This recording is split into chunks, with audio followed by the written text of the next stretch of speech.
Hi there, I'm Joel. I'm going to be starting a new channel, JE Guitars, and it's not really so that I can sell guitars. It's really more just as a general umbrella of which I can talk about music gear that I use, and obviously music gear that I've built by my guitars. And so think of this as kind of a top of the table of contents. I got my start playing in dead bands way back in Chicago, kind of during the heyday when John Cattlesek was playing with Uncle John's band, and John Graham had left Uncle John's band. He was the original guy, I think, that founded it years ago. That was my first show, as opposed to being a Grateful Dead show. It was Uncle John's band at Mabel's in University of Iowa, and that kind of just opened my mind to the whole thing. I'm like, wow, so this is cool. And I said to my friend, I'm like, well, how come they're just standing there? And he's like, well, that's what the Dead did. And so he told me that they were very true to the Dead, and they even had a female backup singer that night. And so I kind of got the whole picture kind of all in one night. And then, of course, later on, then I saw the Dead themselves and saw that it was, wow, this is even bigger than I originally had thought. So anyway, so John Cattlesek was at that time putting together Dark Star Orchestra. And I was also friends with a guy named Mark Hogue, who had been in Uncle John's band also, somewhere in the middle there, maybe after John Kay, probably after John Kay and before whoever it was after that, and I don't even remember who it was after that. But anyway, so long story short, I was always hanging around with Mark over at Griffin's. I used to do an open jam. I used to play at an open jam there at Griffin's in downtown Chicago. I think it was on Sheffield Street. God, it's been so long. Anyway, and he eventually started playing with Mr. Blotto. And so he inherited a bunch of gear that the Mr. Blotto guy had used. And so I got to go through that with him and you know, just figure out what was going on, because that guy, I don't know, you know, some of you out there probably know who I'm talking about, the guy who started Mr. Blotto. His tech knowledge was definitely very deep, and they had a whole wall of sound at one time with speakers that went up to the ceiling. It was quite impressive. Sounded great. Those guys were great, you know. So anyway, so Mark was playing with them, and I was working on his Paul Reed Smith that he was playing at the time. Him and also John Kay both played Paul Reed Smiths.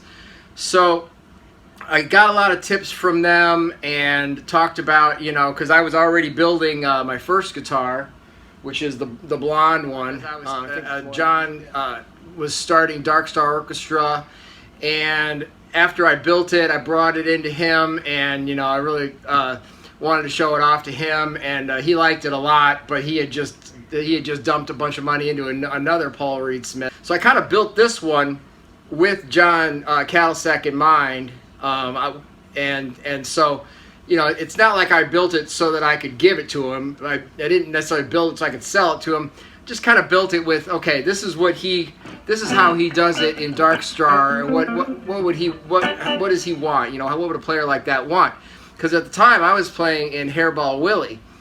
And Hairball Willie was actually the band that John Cattlesek had started way, way, way back.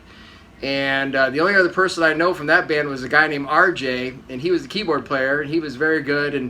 And so I don't know how he found me. I think through Brad Larson. Brad Larson was a friend of mine who was a luthier that put me in touch with the people at Washburn Guitars, and also introduced me to Hugh McFarland, who helped found Lakeland Basses. So it's Dan Lakin and Hugh McFarland became Lakeland. So Hugh McFarland helped me out with the first guitar and helped me get the wood cut, because you know, book matching Purple Heart is no joke.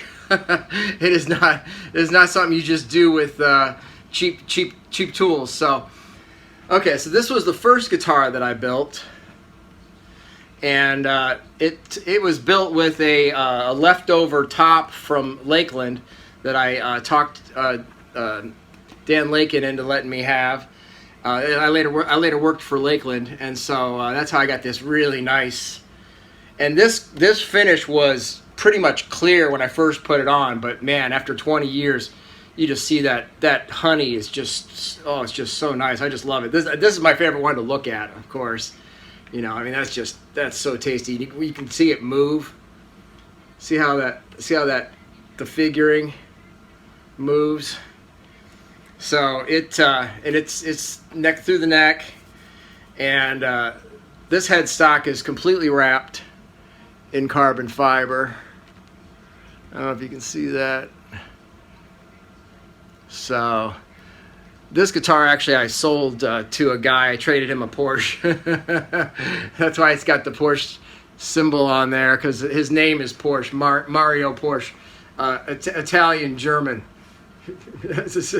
Go figure that one out. So anyway, he traded me this guitar for a car, and so I'm here today. I just put this on here for him, and I did a new finish on the back that I'd promised to do, because I wore this guitar out back when it was my main guitar, and over the years it's seen a lot of gigs, and it's a prototype, but all these instruments are prototypes. So you might notice that the bridges are different on a lot of the different guitars, and that's basically because I've been trying different tail pieces and different bridges, and I've tried piezo bridges and all kinds of things with these guitars. They're all basically working prototypes. You know, I gig with all of them here and there. This one doesn't get as much play, obviously. That's why I decided to sell it. But yeah, you can see so the way I build it is the body's built in one piece, and then the neck is kind of halved, and that's how you get this half and half kind of construction like that. So, but the reason why I do it that way is because I call it a hybrid construction, and it basically makes the attack not too quick but not too slow, because a bolt-on guitar's attack is slow and a neck-through guitar is real fast, and that's because in a neck-through the wood here is connected pretty much to the wood on the bridge, so you've got this very fast transmission of energy, whereas a bolt is a slower transmission of energy, which gives it that natural compression like a Strat kind of has. But the problem with that is you're stuck with that compression. With this one, you're kind of in between those two worlds, and then they're also just made. They're just made really strong and solid. I mean, these things. This is like 8.5 pounds. The other one's 9.5 pounds. You know, these things are. I designed these to last well over 100 years, and they've just been great. If I needed them both, I'd keep them both, but I don't really need this many guitars to do what I do.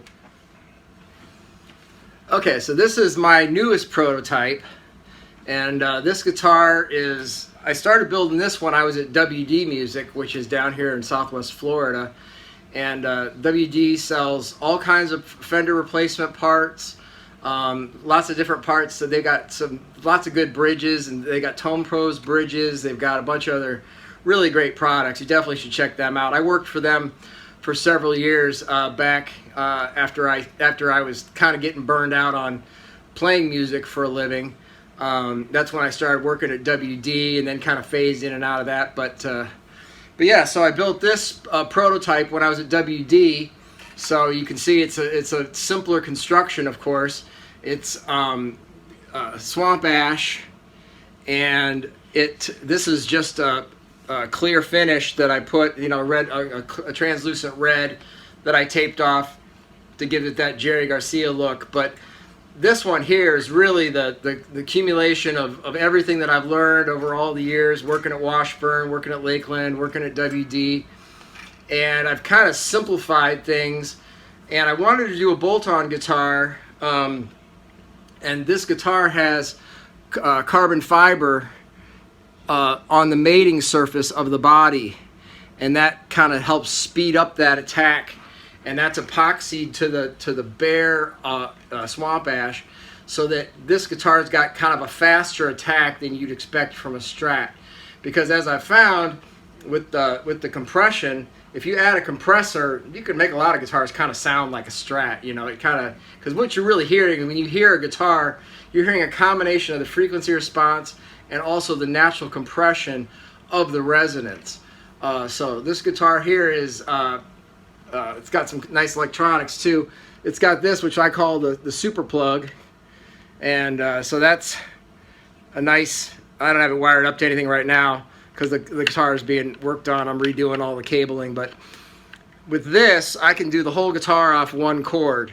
So this is my effects loop, and then I've got 2 jacks, just like Jerry would have had on his.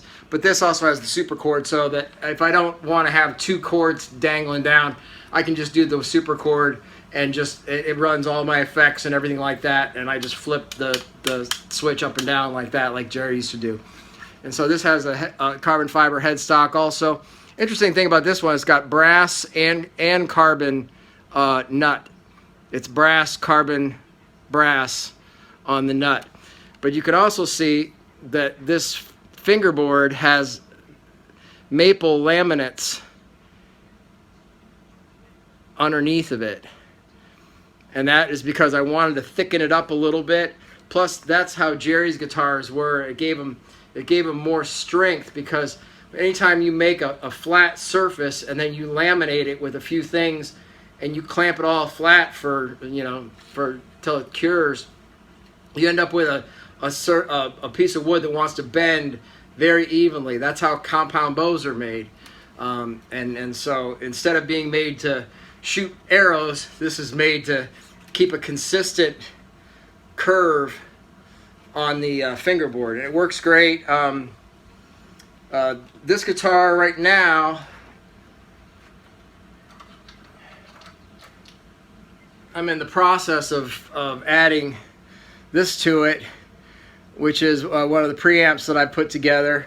I've got a few of these that I've built over the years and tried out with different components. So this guitar, because it's been a prototype, it's been running pretty much without a buffer, or maybe sometimes I use an old Bartolini buffer, or I've also used an EMG buffer that I have.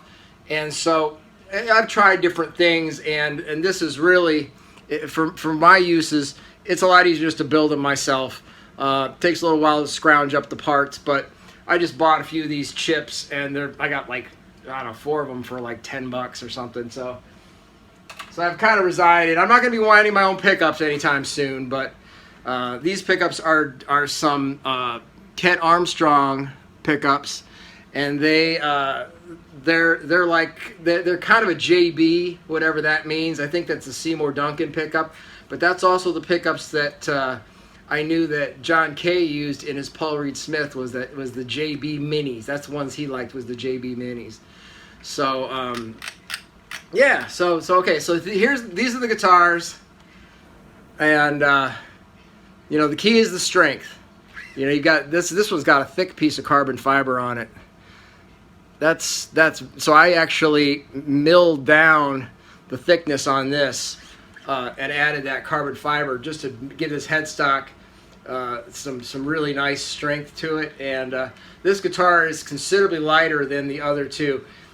The Coca-Cola one is heavy. It'll hurt after. If I play that guitar for 3 or 4 hours straight, it'll start hurting on me. This one's kind of decided. This one's kind of designed in some ways to replace the Coca-Cola guitar in the long run, but it's also a prototype. And so with this one here, I'm kind of working with WD a little bit to maybe launch this as a model that I would sell. The other guitars just require way too much equipment to build, and I don't want to get into all that. Back when I was working at Lakeland, it was, you know, this is stuff we had laying around, you know, really nice thickness planer, really nice thickness sander, you know, just a lot of really nice equipment. This I can build this with much less much less hassle.